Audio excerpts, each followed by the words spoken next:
मनोजदादांच्या सारख्या प्रामाणिक नेतृत्वानं मला तो जी.आर. तपासून घ्यायची जबाबदारी दिली होती. काय याच्यात बघा, काय उणिवा असतील तर सांगा.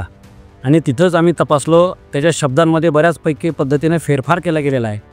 त्याच्यामध्ये कन्फ्युजन ठेवलं गेलेलं आहे, जेणेकरून येणाऱ्या हजारो मराठ्यांना, येणाऱ्या अनेक पिढ्यांना त्याचा त्रास होणार आहे. मनोजदादांना अनेक वकिलांनी घेरले आणि त्यांना मिसगाईड केलेलं आहे. माझं असं स्पष्ट म्हणणं आहे की सरकारनं आपल्याला फसवलेलं आहे.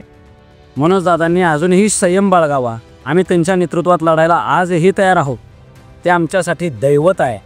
पण त्या जी.आरचा बारकावा जर आपण वाचला तर आपल्याला त्याच्यातल्या अनेक उणिवा लक्षात येतील.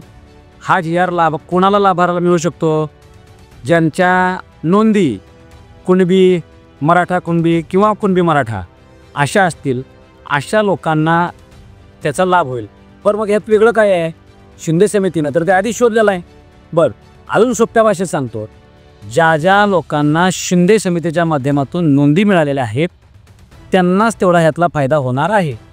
दुसरी गोष्ट सांगतो, ज्या गावांमध्ये मराठा समाजाला नोंदच सापडलेलं नाही अशाला अजिबात काही लाभ होणार नाही.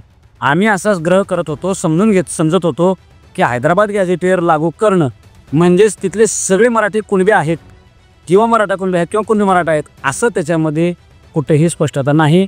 आणि हैदराबाद गॅझेटवेअरच्या बाबतीत अनेक कायदेतज्ञांनी माझ्याशी चर्चा केलेली आहे. ह्या जी.आरला सुद्धा चॅलेंज करता येईल. ह्याच्यातनं मराठ्यांच्या हातात पदरात काही मिळालेलं नाही. माझ्या दादांना ही विनंती आहे.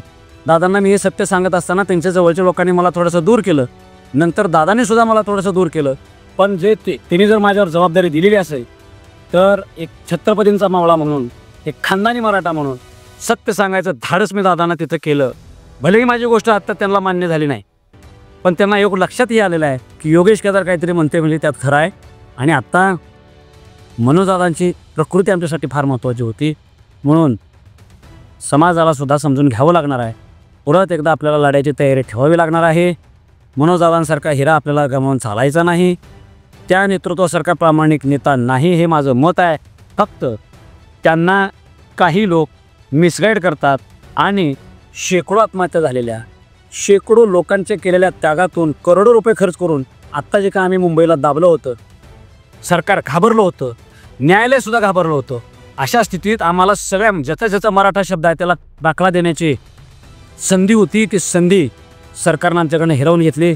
आज मला मराठा समाजाला मला माफ करा की माझा आवाज कमी पडला आणि सत्य सांगून ऐकून घेण्याची कोणाची तयारी राहिली नाही. मला मराठ्यांनी माफ करावं आणि आपण या सरकारसोबत सत्य जे आहे ते सरकारला सांगू आणि त्यांच्यासोबत भांडत राहू. जय शिवराय. छत्रपती शिवाजी महाराज की जय.